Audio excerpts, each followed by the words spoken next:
Now, on 105.9 FM and streaming worldwide on the WMAL app, O'Connor and Company. Well, good morning, one and all, and happy Thursday to all of you. It is 5:07 on News Talk 105.9 WMAL. We are making sense of the news. I am Andrew Langer in for Larry O'Connor this week. And I'm very excited to sit alongside Bethany Mandel. I always do that, Bethany. Like, what? No, sorry. Shondark is my middle name. Yes, Bethany Mandel. Well, it's how I knew you from your Twitter handle. Yeah. Bethany Shondark on Twitter. Everyone follow me. Yes. She's also she's the creator of the Mom Wars Substack and Mom Wars podcast. Bethany Mandel is. So glad that I can sit in with you. Listen, we got a great show today, as we always do here on O'Connor and Company. When I want to stay tuned to all 4 hours. We got Sam Kay, who works as a pollster, Republican pollster in Virginia, on message. We're going to be talking about what's going on with the race. Early voting's about to start in Virginia, and clearly we need to make sure that we're on the right trajectory. So long as Tim Kaine is going to carp all over rights coming from God. We're going to talk about that today. We got Mike Herodopoulos, who's a congressman from Florida. He's going to be joining us, member of the House Finance Committee, to talk about Congress is coming back, because Bethany, we're doing it again. We're actually having Congress come back. Happy September. Well, I mean, what did you think was going to happen? They were just going to be like, you know what? Let's just call it a day. Listen, everything was running okay. Hope springs eternal, and one could hope that we would have learned from our past mistakes. One of the reasons why I'm glad Congress is coming back is Jim Jordan is coming back. He's going to be joining us as well today. KT McFarland, foreign policy expert, CPAC board member, and then Susan Crabtree. And I always love talking to Susan because she has become a real expert in what's going on with the Secret Service. And apparently there are massive shenanigans going on there with the secrets, and not in a good way. So, Bethany, Mom Wars Substack and podcast. I think as a mom, as a parent, we all are talking about what's going on with our kids and what we're putting into our kids, and sort of stunning news from Florida. And I will say this also within the context of the 2028 horse race going on. Florida is going to end all of their vaccine mandates. It was announced yesterday. Their Surgeon General Joseph Ladapo announced noside Ron DeSantis here. And it is obviously a controversial decision. Ladapo said every last one of them is wrong and drips with disdain and slavery. Your thoughts here as we sort of come out of this. So I'm torn, but mostly not torn. All of my kids are vaccinated, and I have always been very super pro-vax. Yeah. And and me personally have been very disdainful of anti-vaxxers. Right. The last 5 years have changed my tune on that disdain. I had too much trust in public health. I had too much trust that everyone had mine and my children's best interests at heart in public health. And this is basically, it's a tool of coercion. It's not really for public health. It's not. I mean, we are going to see outbreaks in Florida public schools, but among unvaccinated children. Right. My children who are vaccinated, if they were in Florida public schools, they would be fine. Right. And I don't think that it is my right to force other parents to vaccinate for the sake of public health. Like, people should just make the decisions they want to make. And some of those decisions I disagree with, and some of them I think are poor health decisions. Right. But we're free to make lots of poor health decisions. That's why, that's why junk food exists and cigarettes exist and alcohol exists. Like, all of us make bad choices. Right. And we should just be let to do that. Isn't it interesting, though? Let me just, because I agree with you. I think the sentiment is there. You and I think, both lead with our small L libertarian feet on this. Isn't it interesting that as we are talking about getting government out of the relationship between parents and their kids on this issue, actually getting parents more involved in the relationship, but getting government, out from between the two, that we are talking about government interfering in a whole host of other areas when it comes to the choices that they can make regarding their kids and their health. Over nutrition, right? We've got all of this stuff. The bottom line here, as far as I'm concerned, is you're right. It should be a matter. You should be able to opt out. There should be, like, if the pro-vaccine community, and I'm mostly pro-vaccine as well, and obviously COVID tended to break my brain in a lot of this in terms of my trust of public health. Let me get to that in a second. That being said, the pro-vax community should be able to make that case. This is why you need X, Y, and Z. But if there is a vaccine that maybe you are concerned about, well, then maybe you should be able to weigh that risk yourself. And let me also explain this. My background, obviously the work that I do, the regulatory work that I do. My dad is an environmental scientist who dealt with the issue of assessing risk and how risk assessment is involved in public policy. My mom was an epidemiologist for many, many years. So this issue of public health. So obviously I led with my trust the public health experts foot, along with my libertarian feet. I guess I have 2 feet in that regard. But, it's one of those things where the science shows you that you should be. The scientific method is when you are met with different data, you need to think more empirically about things. And you should be able to weigh the risks and make those choices. I'm sorry. Go right ahead. Yeah, no, I mean, I think that for me, choosing to vaccinate kids, it makes sense. So there was recently a measles outbreak nationwide, mostly in the South. And 13% of those cases resulted in hospitalizations. Yeah. Almost all of those children were unvaccinated. 23% were under 5 years old. So to me, and 3 children died, by the way. So it's not a joke. But the argument is like we want to prevent a measles outbreak in schools. But schools are filled with children who are old enough to be vaccinated. So and the likelihood of a vaccinated child bringing the measles home to their unvaccinated, because they're too young to be vaccinated 6-month-old sibling, is so vanishingly small that I don't think we get to compel people. Right. And that's exactly it. It is an issue at the end of the day of allowing parents to make these choices. And guess what? As I said to somebody yesterday talking about this, a doctor, the family doctor, I said, listen, at the end of the day, if it becomes a problem, then Florida will reverse course. There will be a discussion of this. But that's the way it's supposed to happen. We can't just simply go down the road and keep doing things because that's what we've been doing, especially in the face of a hugely devastating series of mandates that created all sorts of other ancillary problems and important problems, right? We traded the phantom risk of COVID-19 for kids translated into huge sociological problems and emotional psychological problems that are going to be with us until time immemorial. It is just crazy. Listen, we got more to come here, but first it's 5:15 a.m. WMAL, making sense of the news. Live from the Home Paramount Pest Control Studios. Home Paramount, the leader in pest control since 1939. I mean, that's just it, Bethany. It's all about trading risks and having a discussion about what the risks are out there.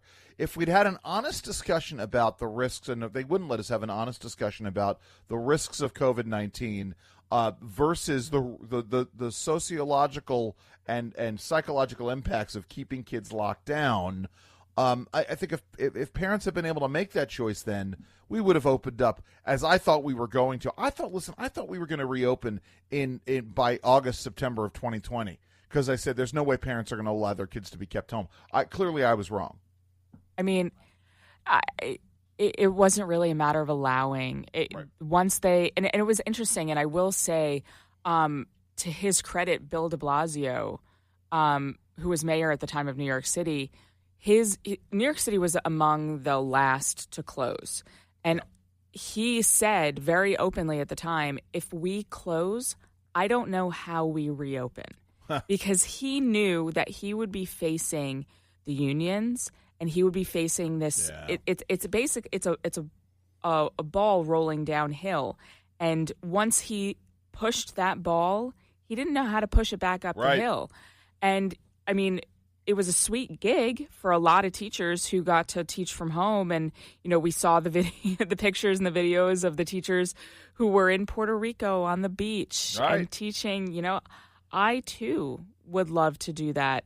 But it was not up to parents. And also a lot of parents were scared.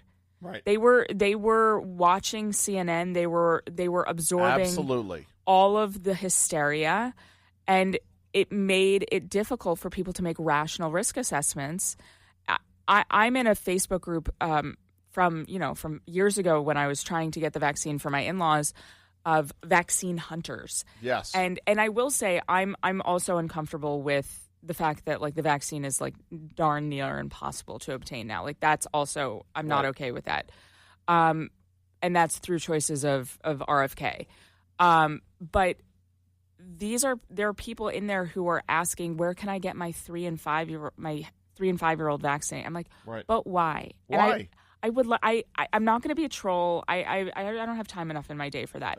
Good for you. But I want to say, like, what is your calculus here? What are you doing? And it's because these people have been so scared and so radicalized by this COVID hysteria. I mean, you live in a sane place. In Montgomery County, Maryland, do not live in a sane place. No.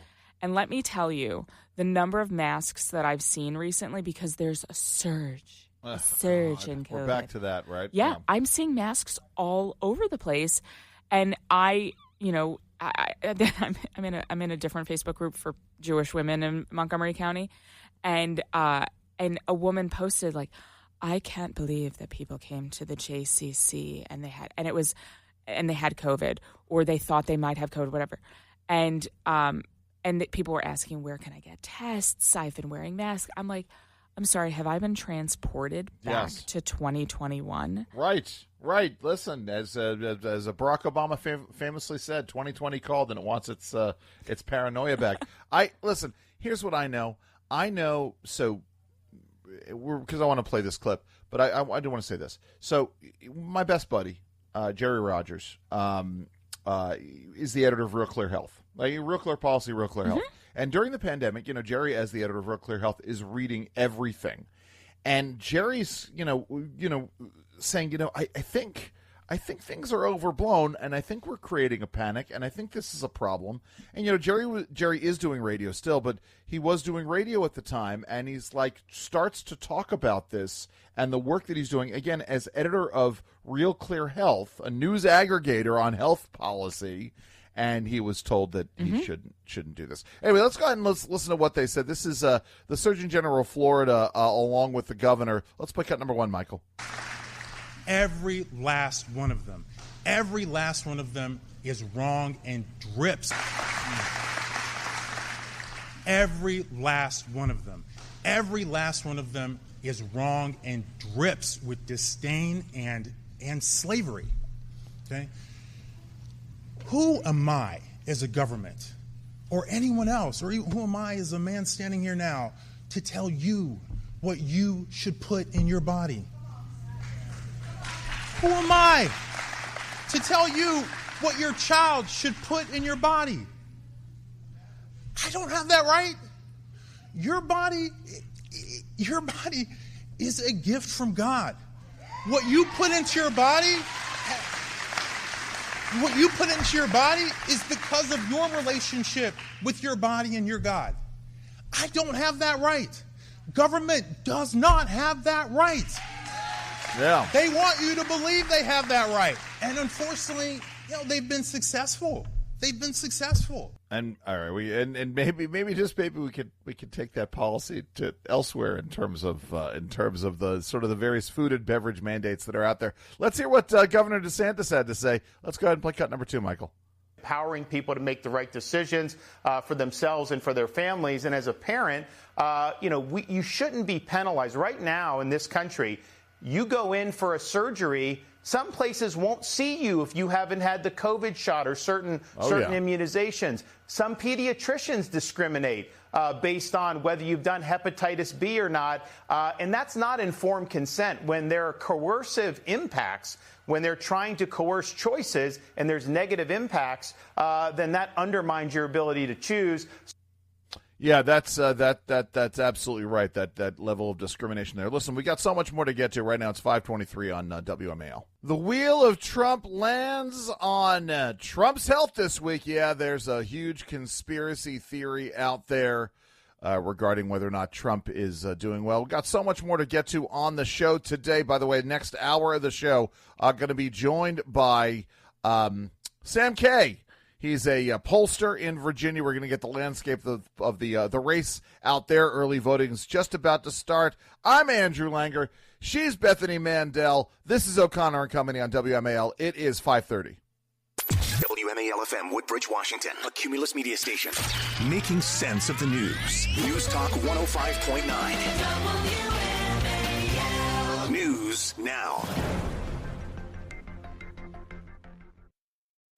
Now on 105.9 FM and streaming worldwide on the WMAL app. O'Connor and Company.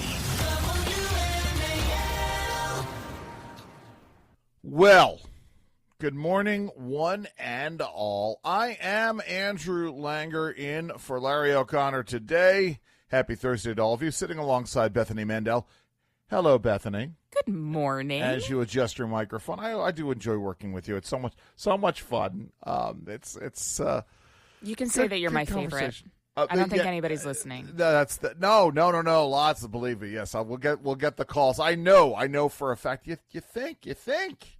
You never know. Actually, real quick before we talk about this, my wife messages me yesterday, and she says one of her med school classmates.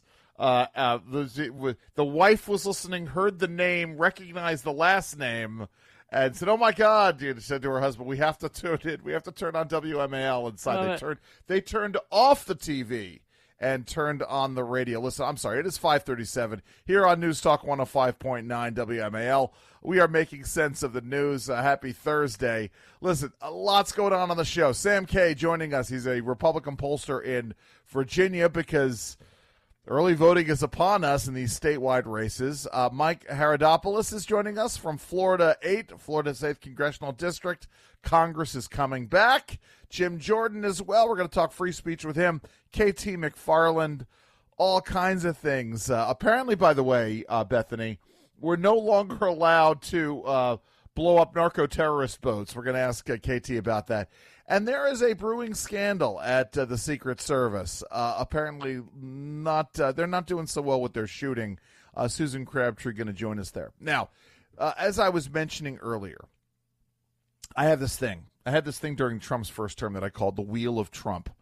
And every week during Trump's first term, they would spin the wheel and whatever would have come up with. Trump needs to be impeached. Trump's a Russian puppet. Trump's health is not there. Trump is a racist.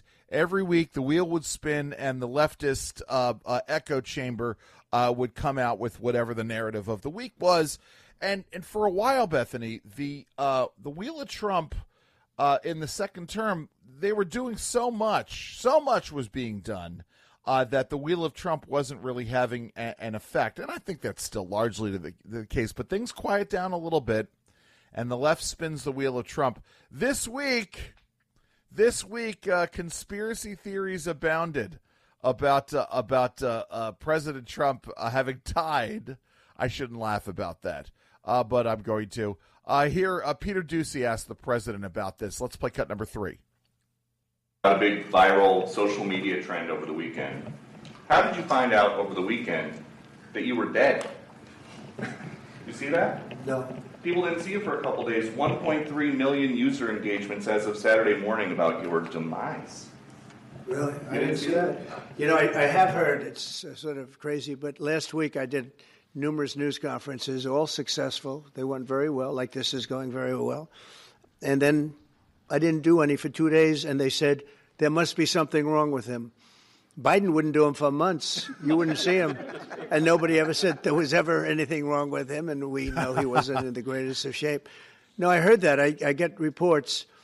Now, you knew I did an interview that lasted for about an hour and a half with somebody, and everybody saw that was on one of your competitors. Yes, well, who we had on that was Reagan Reese's interview. We chatted with her earlier this week. By the way, that interview, our interview with Reagan Reese, available on the WMAL app. But Bethany, right, reports of the president's death are greatly exaggerated, were they not? It is so wild to watch them doing this after the last 4 years of Joe Biden. Like, that to me, there was lots of conspiracy theories about ill health and cover-ups and those actually, that wheel of Trump, I guess you would say that started at the beginning. So maybe we'll get back around to that soon. Yes. But that was like right at the start of this administration. They were opining like there's something wrong. There's something wrong. Yes. There's signs that there's something amiss. And I'm just scratching my head and thinking, I'm sorry, were you paying attention the last 4 years? Because Jake Tapper and Alec Thompson wrote, so they're not they're not fringe voices. They're extremely mainstream. Wrote an entire, very good book actually, about how this cover-up happened with the Biden administration. So Heather just sent this to us. This TikToker, I don't know who his name is, but he in fact looks dead. Let's play cut number 4, please. So we haven't seen Trump since August 26, which makes me think that Trump has died. And they don't know how to announce it, that he died. Yo, rest in peace to President Trump, man. Crazy stuff going on. I did not see that coming this soon. Sooner the better, I guess, with him, but rest in peace, man.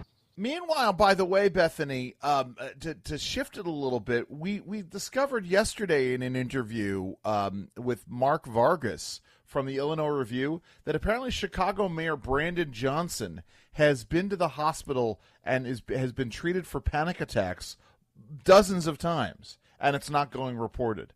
I mean, this is the double standard, isn't it? I mean, I know if Donald Trump died, I would find out first from a teenage user on TikTok. Yeah, that's exactly right. He has uncovered it. It's not. I mean, what's wild is we have a News Corps who have decided to wake up after the last 4 years. I mean, the previous administration, they were submitting their questions beforehand with the photo of the reporter and their name and then their question. That's the index cards that Joe Biden's team got. Yeah. Now, look alive. We have a press corps who are very serious about their jobs all of a sudden. They're come back from hiatus from their break. I am pretty confident that they would be on it like white on rice if something actually were wrong. So you got this. I don't know who Racer X is on X. He's a kid. No, well, is that who? Sorry. No. This is somebody else. This is somebody else who's diagnosing Trump from afar. Swollen ankles, classic peripheral edema, often linked to heart failure, large bruises on hands, and somebody he's an else. Old guy. Matt Wallace, a bruise appeared on Queen Elizabeth's hand shortly before her passing. A similar one appeared on Trump's hand. I have a massive bruise on my knee. I have no idea how I got it. No clue. I don't know.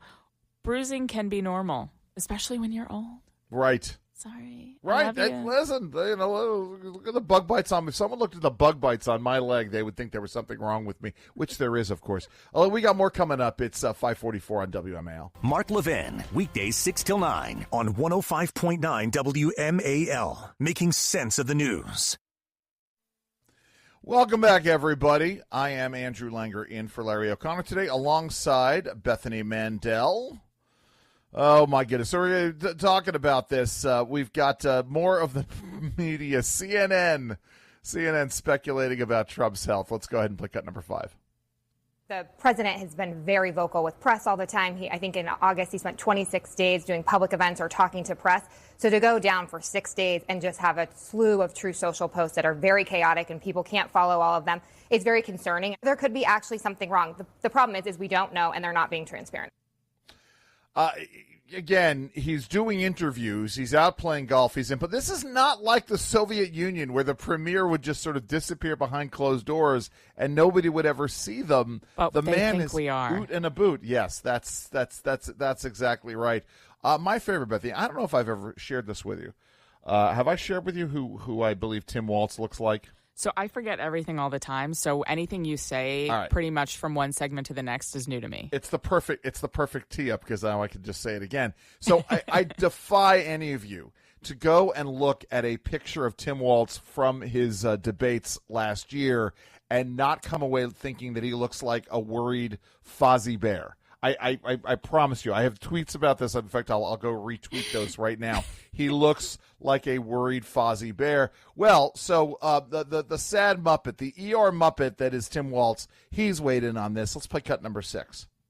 You get up in the morning and you doom scroll through things, and although I will say this, the last few days you woke up thinking there might be news. Just saying. There will be news sometime, just so you know. There will be news.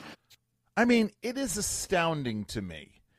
At my worst depths of, despair over the presidencies of Barack Obama or the presidency of Joe Biden, I never wanted to wake up in the morning and think that I was going to be giddy over the death of either of those people. I can't think of, being giddy over the death of any of my... Yeah. Okay, not maybe... I say this.